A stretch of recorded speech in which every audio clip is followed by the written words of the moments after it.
Hindi Sara, ko ako ni imuhang amahan. Hinungdom pa ba ka sa kuha kay basin mabulok ko din ni. Wa, intawan ko day. Anak ko, sige ginatrabahoan na namo. Kada adlaw. Di na ko makatulog kay maguna-una ko.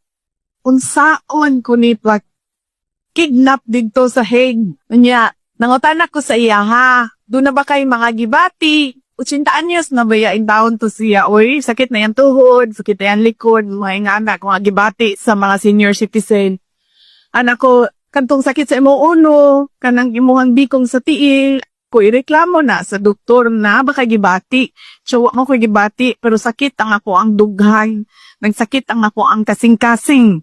Nagsakit mong kasing-kasing, ingna ang doktor dingha, naay doktor dingha gabantay sa hospital.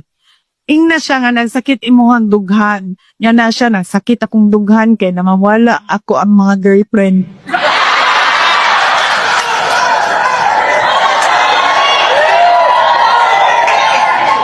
Ngun ko sa iya, ko ayaw kaguol. Ayaw kaguol.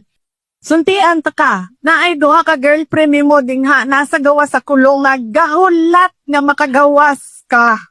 Ingko gaaway pagadi sila kung kinsay pwede mo sulod o mabisita nimo. Tinuod ka day? Tuol lagi. Naading ha. Ipamanlan pa nako. Naaskuan. Nyaningon siya. Miapil mo hang mama sa ila kaaway sa ako aday?